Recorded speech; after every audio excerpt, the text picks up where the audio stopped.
என் அன்புக்குரியவர்களே, நம்முடைய இரட்சகரும் மீட்பருமாகிய இயேசு கிறிஸ்துவின் நாமத்தில் உங்களை அன்போடு கூட வாழ்த்துகின்றேன். இந்த புவி வாழ்வில் நமக்கு அநேக வாய்ப்புகளை ஆண்டவர் கொடுக்கிறார். சில வாய்ப்புகள் அது அடைக்கப்பட்ட கதவு போல இருக்கும். சில வாய்ப்புகள் தேவன் திறந்து வைத்த கதவு போல இருக்கும். ஒருவேளை உங்கள் வாழ்க்கையிலே பல கதவுகள் திறக்கப்படாததைப் போல நீங்கள் உணரலாம்.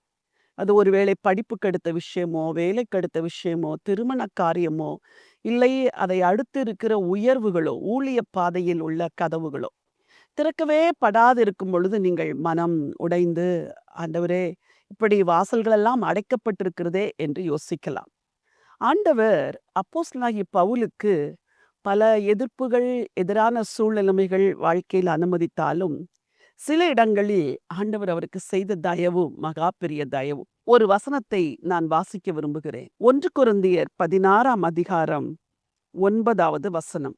ஏனெனில் இங்கே பெரிதும் அனுகூலமான கதவு எனக்கு திறக்கப்பட்டிருக்கிறது. இந்த கதவை திறந்தவர் யார்? தேவன்தான்.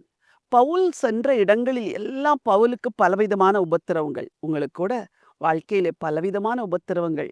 எத்தனையோ மனிதர்கள் கதவுகளை அடைத்தார்கள்.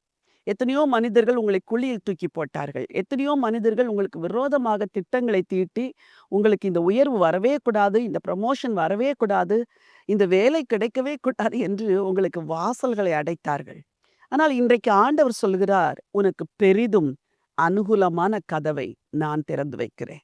கர்த்தர் திறந்தால் அதை எவரும் அடைக்க முடியாது. இன்னைக்கு ஒருவேளை நம்பிக்கை இழந்து போய் நீங்கள் இந்த காலை வேளையில துக்கத்தோடு கூட இந்த செய்தியை கேட்கலாம். உங்களுக்கு நான் சொல்லுகிறேன், பவுலுக்கு பெரிதும் அனுகூலமான கதவை திறந்த ஆண்டவர் உங்களுக்கு நிச்சயம் திறப்பார். எதிரிகள், விரோதிகள் எத்தனை பேர் இருந்தாலும் அவர்கள் மத்தியிலே ஆண்டவர் திறக்கிற கதவை எவரும் அடைக்க முடியாது. ஏனெனில் வேதம் சொல்லுகிறது, அவர் ஒருவரும் பூட்டக்கூடாதபடி திறக்கிறவர், ஒருவரும் திறக்கக்கூடாதபடி பூட்டுகிறவர். இன்றைக்கு கர்த்தர் உங்களுக்கு ஒரு புதிய கதவை திறக்கப் போகிறார். அது அனுகூலமான கதவு, எவரும் அதை பூட்ட முடியாது. விசுவாசித்து பெற்றுக்கொள்ளுங்கள். பரலோகத்தின் தேவனே, நல்ல ஆண்டவரே, விரோதிக்கிறவர்கள் அநேகர் இருக்கிறார்கள் என்று சொன்ன போதிலும் எனக்கு பெரிதும் அனுகூலமான கதவு திறக்கப்பட்டிருக்கிறது என்று அப்போஸ்தலனாகிய பவுல் சொன்ன அந்த வார்த்தைகளுக்காய் நன்றி. இன்றைக்கும் ஆண்டவரே, உம்முடைய பிள்ளைகளுக்கு எதிராளிகள், பகைக்கிறவர்கள், விரோதிக்கிறவர்கள், சுவிசேஷ வேலைக்கு தடையா இருக்கிறவர்கள், விசுவாசத்திற்கு குடும்பத்துக்குள்ளேயே தடையா இருக்கிறவர்களுக்கு மத்தியிலும் பெரிதும் அனுகூலமான கதவை உம்முடைய பிள்ளைகளுக்காக திறக்கிறதற்காய் நன்றி. இன்றைக்கு அந்த கதவு திறக்கப்படுவதாக. இந்த மேன்மையின் கதவு, உயர்வின் கதவு, படிப்புக்கு அடுத்த, வேலைக்கு அடுத்த, திருமண காரியங்களுக்கு அடுத்த, ஊழியத்துக்கு அடுத்த பெரிதும் அனுகூலமான கதவை இன்றைக்கு நீர் திறப்பீராக. கர்த்தர் அப்படி செய்கிறதற்காக ஸ்தோத்திரம்.